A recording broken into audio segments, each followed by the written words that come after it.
The crystal chandelier cast dancing shadows across the marble floor of Palazzo Romano as Maggie O'Sullivan stepped through the heavy oak doors. Her weathered hands clutched a small, worn purse, and her simple floral dress seemed to shrink under the weight of 100 judgmental stares. The hostess's perfectly manicured eyebrows arched in disgust as she took in the elderly woman's appearance. "Excuse me, ma'am," the hostess said, her voice dripping with condescension. "I think you might be lost. This is Palazzo Romano, not a soup kitchen."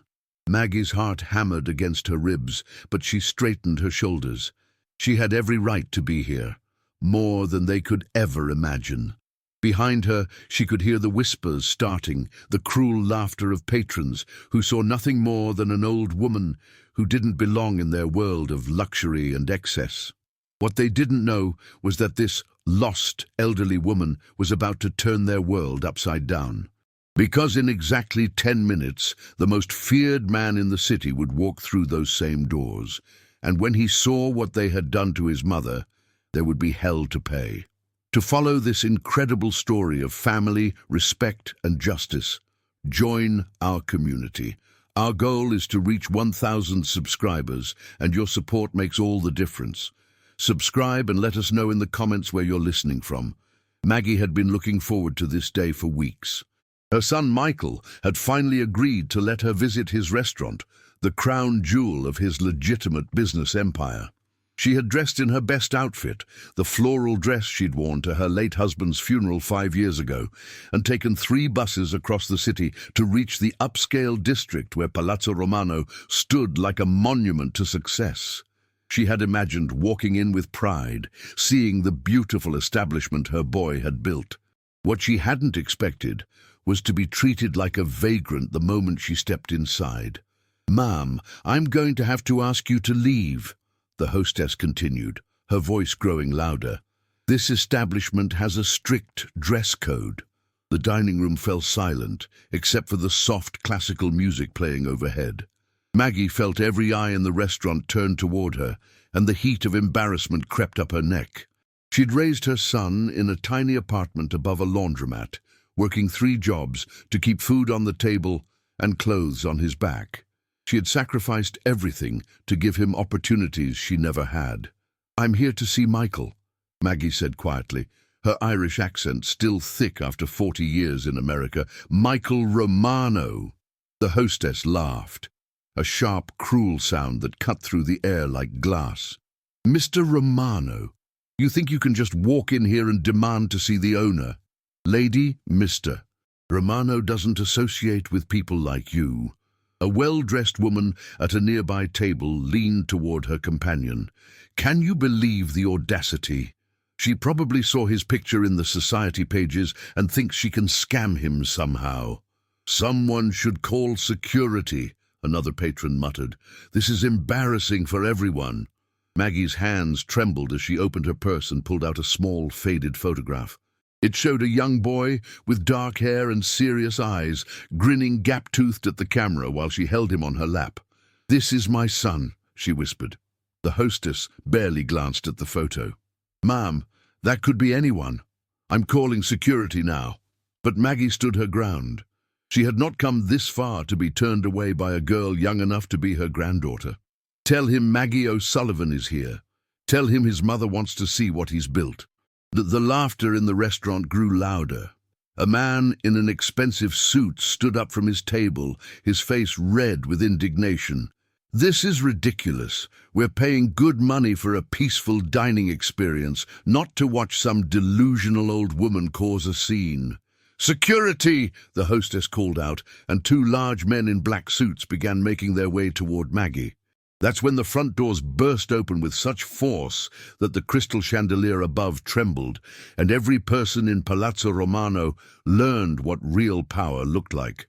Michael Romano stepped through the doors of his restaurant like a force of nature. At 35, he commanded respect with just his presence. 6 feet 3 inches of controlled power wrapped in a perfectly tailored Italian suit. His dark hair was slicked back, and his steel-grey eyes swept the room with the precision of a man who missed nothing. Behind him came 6 men in black suits, their hands resting casually near their jackets, in a way that made everyone in the restaurant suddenly very aware of their own mortality. The classical music seemed to fade into nothing as Michael's gaze found his mother standing in the center of the room, surrounded by security guards and the hostile stares of his patrons. "What?" Michael said, his voice carrying the quiet menace of a man who had never needed to raise it to be obeyed. "Is going on here?" The hostess, who moments before had been so confident in her authority, now looked like she might faint. "Mr. Romano, this woman claimed to be your mother, but obviously that's impossible, so I was just—" "Obviously." Michael's voice dropped to a whisper that somehow carried to every corner of the restaurant. He began walking toward his mother, and the crowd parted before him like the Red Sea. "And why exactly would that be obvious?" The hostess stammered, her face pale. "Well, I mean, she doesn't what?" Michael stopped directly in front of Maggie, and his entire demeanor shifted. The dangerous edge remained, but his eyes softened as he looked down at the woman who had given him everything. "Ma, what happened here?" Maggie's eyes filled with tears, but she held her chin high. "They wouldn't let me in, Michael. Said I didn't belong in your beautiful restaurant." The temperature in the room seemed to drop 10 degrees. Michael turned slowly to face the hostess, and she actually took a step backward. "You told my mother she didn't belong here. I didn't know. She didn't look like—" "Like what?" Michael's voice was deadly quiet. "Like someone who matters? Like someone who deserves respect?" The man who had complained earlier tried to salvage the situation. "Mr. Romano, surely you understand our confusion. She doesn't exactly fit the demographic of your usual clientele." Michael's head turned toward the man with mechanical precision. "Demographic?" One of Michael's men stepped forward, but Michael held up a hand. He walked over to the complaining patrons' table, placed both hands on the white tablecloth, and leaned down until they were eye to eye. "Let me explain something to you," Michael said conversationally. "That woman raised me in a 1-bedroom apartment above Murphy's laundromat on the south side. She worked 16-hour days, cleaning offices so I could have school supplies. She sold her wedding ring to buy me a suit for my first job interview. Every single thing I am, every dollar I've earned, every success I've achieved, it all exists because that woman sacrificed everything for me." The man's face had gone white.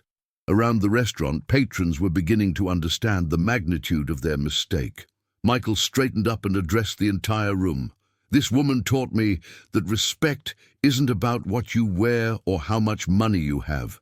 It's about how you treat people when you think no one important is watching." He walked back to his mother and gently took her arm. "Ma, I'm sorry this happened. Let me show you to the best table in the house." But Maggie shook her head. "Michael, these people, they need to understand something too." She turned to face the room, and despite her small stature, every person present hung on her words. "I didn't come here to embarrass anyone or cause trouble. I came because I'm proud of my son. But what I saw tonight breaks my heart." Her voice grew stronger. "You all sit in this beautiful place, eating fine food, and you think that makes you better than someone like me. But let me tell you something. Kindness costs nothing. Respect costs nothing. And the way you treated me tonight says more about who you are than any expensive clothes or jewelry ever could." The silence in the restaurant was deafening. Several patrons looked down at their plates in shame. Michael's jaw tightened as he processed what his mother had endured. He turned to his head of security. "Tony, I want the names of everyone who participated in humiliating my mother. They're banned from all my establishments." "Yes, sir." "And the hostess?" Michael's gaze found the trembling young woman. "You're fired. Security will escort you out." But Maggie placed a gentle hand on her son's arm. "Michael, wait." Maggie looked at the terrified hostess with compassion that surprised everyone in the room. "What's your name, dear?" Sarah," the girl whispered. "Sarah, how old are you?" 22. Maggie nodded thoughtfully. "I was 22 once, made plenty of mistakes. The difference is, I learned from them." She turned to Michael. Don't fire her, son. Give her a chance to learn. Michael's expression was incredulous. Ma, she humiliated you. And now she knows better. Don't you, Sarah? Sarah nodded frantically, tears streaming down her face. Yes, Mom. I'm so sorry. I was wrong. I was terrible, and I'll never... Shh, Maggie said gently. We all deserve second chances, but this is your only one.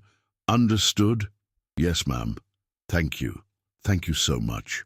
Michael watched this exchange with something approaching awe. Even now, after everything she'd endured, his mother was showing mercy.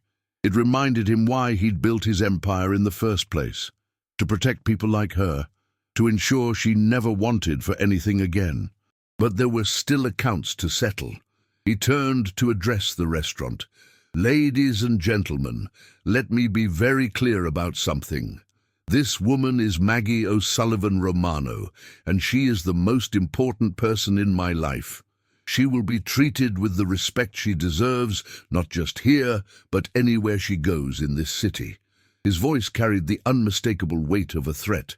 I have a very long memory, and I don't forget how people treat my family. I suggest you all remember that. The man who had complained earlier stood up shakily. Mr. Romano, we didn't know. Please accept our apologies. Michael's smile was cold. Your apology is noted. Your membership to this establishment is revoked. But, sir, I've been coming here for years, and now you won't be coming here anymore. Michael's tone brooked no argument. Security will see you out. As the disgraced patron was escorted away, Michael turned his attention back to his mother. Come on, Ma. Let me show you around properly. He led her to a corner table with the best view of the city skyline, pulling out her chair personally. The other diners watched in fascination as one of the most powerful men in the city fussed over his elderly mother like she was royalty. This is beautiful, Michael, Maggie said, looking around at the elegant decor. You've done so well for yourself. It's all for you, Ma. Everything I've built, everything I've achieved, it's so you never have to worry about anything again.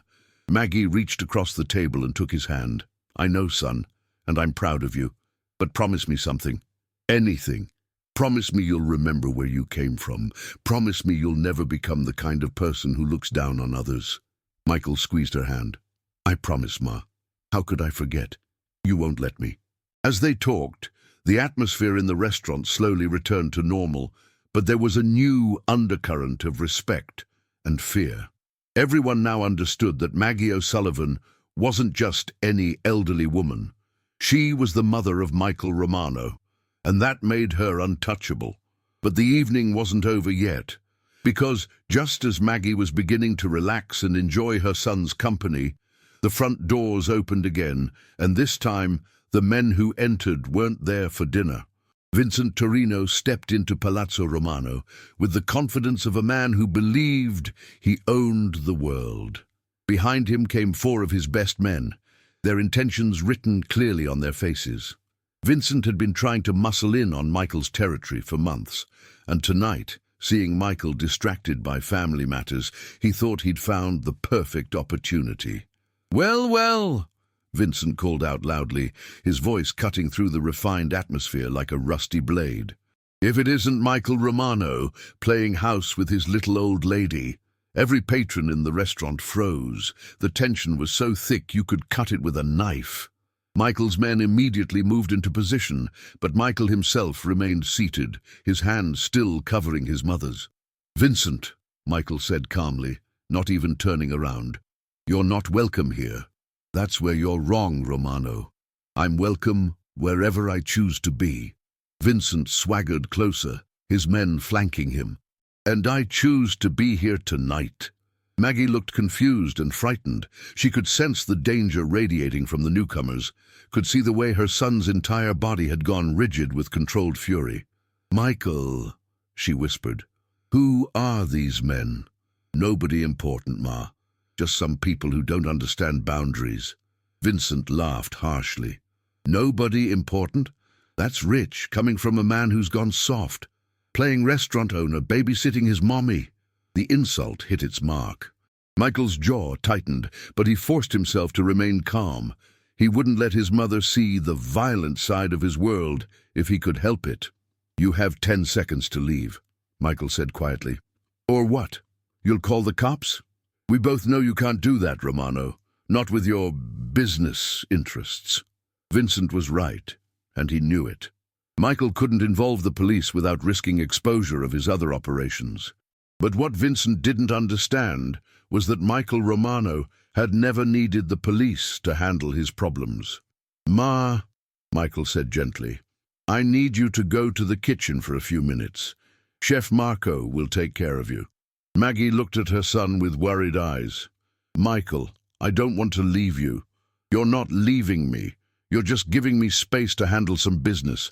I'll be right here when you get back." One of Michael's men, a gentle giant named Sal, stepped forward. "Mrs. Romano, it would be my honor to escort you to the kitchen. Chef Marco makes the best tiramisu in the city." Maggie hesitated, then nodded. As Sal led her away, she looked back at her son one more time. "Be careful, Michael." "Always am, Ma." The moment Maggie disappeared through the kitchen doors, the atmosphere in the restaurant changed completely. Michael stood slowly, his movements deliberate and predatory. The other diners, sensing the shift, began quietly asking for their checks. "Now," Michael said, his voice carrying a deadly edge, "let's discuss your poor life choices, Vincent." Vincent sneered. "What are you going to do, Romano? Fight me in front of all these nice people? Ruin your reputation as a respectable businessman?" Michael smiled, and it was the most terrifying expression anyone in that room had ever seen. "Vincent, you made one critical error tonight." "Yeah? What's that?" "You threatened my mother." Well, what happened next would be talked about in whispers throughout the city for years to come. Michael Romano didn't raise his voice, didn't throw a single punch, and didn't fire a single shot. He didn't need to. With a subtle gesture, Michael's men moved with the precision of a well-oiled machine. Within seconds, Vincent's crew found themselves surrounded, outgunned, and completely outmaneuvered. The remaining restaurant patrons were quietly escorted out through the back entrance, leaving only Michael, Vincent, and their respective men in the elegant dining room. "You see, Vincent," Michael said conversationally as he straightened his tie, "I've spent years building something legitimate here, something clean, something my mother could be proud of." He began walking slowly around Vincent, who was beginning to realize the magnitude of his mistake. "But you came into my establishment on the night I brought my mother here for the first time, and you disrespected her." Vincent's bravado was cracking. "Look, Romano, I didn't mean anything by it. I was just what? Just showing everyone that you have no concept of respect, no understanding of family, no appreciation for the things that matter." Michael stopped directly in front of Vincent. "Let me explain something to you. That woman in the kitchen raised me to be better than the streets we came from. She taught me that there's a difference between power and brutality, between strength and cruelty." His voice dropped to a whisper.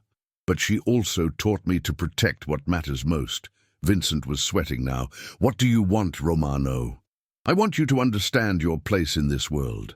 You're a small-time thug who thinks intimidation makes you powerful. But real power is having the entire city respect you because you've earned it." Michael gestured to his men. "Tony, call Judge Morrison. Tell him Vincent Torino needs to understand the consequences of harassment and public disturbance." "No!" Vincent protested. "You can't do this. I have rights." "You had rights," Michael corrected. "You forfeited them when you walked into my restaurant and threatened my family." Within minutes, sirens could be heard in the distance.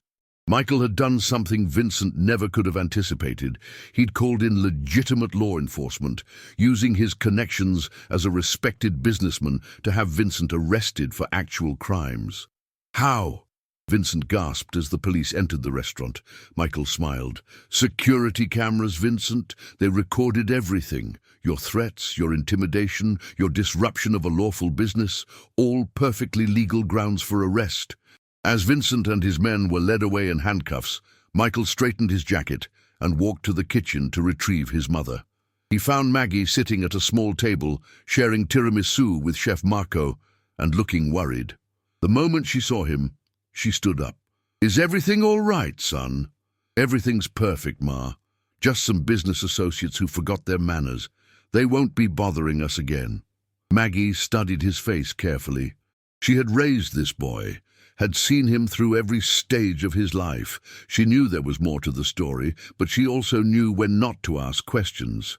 "Good," she said simply. "Now, can we finish our dinner? Chef Marco tells me you named a dish after me." Michael's face lit up with genuine joy. "I did. Maggie's meatballs, made exactly the way you taught me." As they walked back to their table, Maggie slipped her arm through her son's. "You know, Michael, I was wrong about one thing tonight." "What's that, Ma?" "I thought these people needed to learn about respect and kindness, but watching you handle that situation, I think you're the one teaching those lessons now." Michael stopped walking and looked down at his mother with infinite tenderness. "Everything I know about being a good man, I learned from you. And everything I know about being proud of my child, I learned tonight." They finished their dinner in peace, talking about memories and dreams, about the past and the future. And when they finally left Palazzo Romano that night, every person who worked there understood that they had witnessed something special. The unbreakable bond between a mother and son, and the power of love to transform even the hardest heart. 6 months later, Palazzo Romano had become more than just a restaurant. It had become a symbol of respect, of family values, and of the idea that true power comes not from fear, but from love and loyalty. Maggie O'Sullivan. Romano had her own table permanently reserved, and she came every Sunday for dinner with her son. The staff treated her like the queen she was, and regular patrons considered it an honor to share the same dining room with her. The hostess, Sarah, had become one of Maggie's favorite people. Under Maggie's gentle guidance, she had learned not just about hospitality, but about humanity. She now ran the front of house with a perfect balance of professionalism and warmth. Michael had kept his promise to his mother. He never forgot where he came from, and he never became the kind of person who looked down on others. His legitimate businesses flourished, and his reputation as a man who valued family above all else made him more powerful than any amount of fear ever could. And Maggie, she finally understood what her son had built, not just a business empire, but a legacy of respect, loyalty, and love. Every time she walked into Palazzo Romano, she was reminded that sometimes the most powerful thing in the world is a mother's love and the son who never forgets it. As she often told people who asked about that famous night, "I didn't raise a gangster. I raised a gentleman who happens to be very good at protecting what matters most." This story has come to an end. If it touched your heart in any way, please leave your like and share it with someone who also enjoys emotional stories. New stories are coming soon. Until next time.